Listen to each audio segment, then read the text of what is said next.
disabilities of personal trouble, schizophrenia, etc., many mental problems.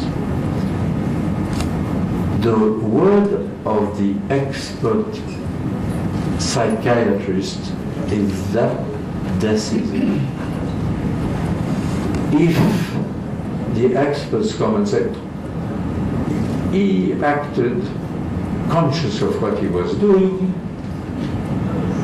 he is responsible, maybe we'll start again, over.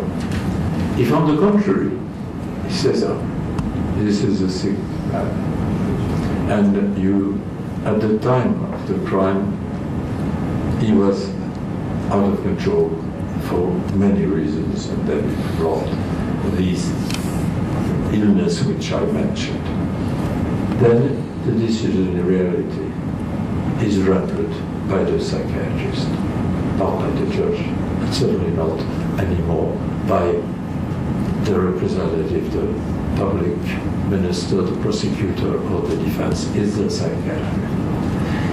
I will go further. The lottery which goes with justice.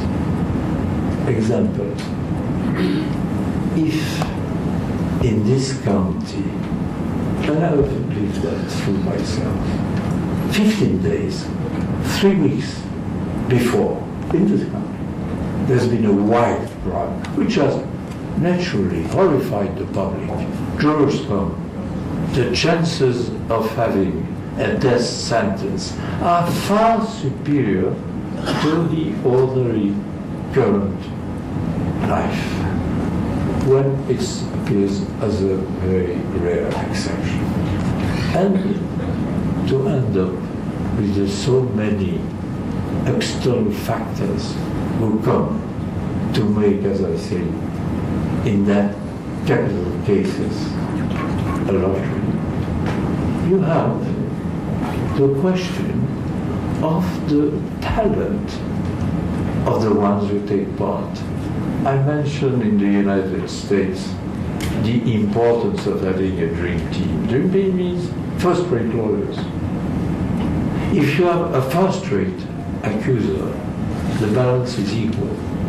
If you have a first-rate prosecutor against, I will be, I would say, polite with my former confrère, who is not the first talent in his generation and is, let's say, not specialized in procedures, the trial, then the balance changes. And even if you have lost your voice, you have a bad cold, the court will not change the day, and you will not provide the defense because you are in a sick hazard, sheer hazard. But the decision, the capital decision, is a definite one. So take all those factors, and mostly in consideration of racism, this tremendous social injustice. I said, look at the ones who are in the quarter of death in the jails in the United States. They are the poorest of the poor. They never had a chance in life, never. And they end up there. If this is not the expression of social injustice, what is it?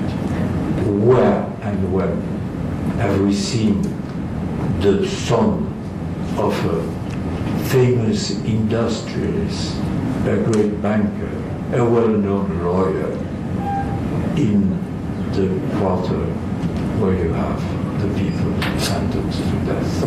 That's not true. It's too long.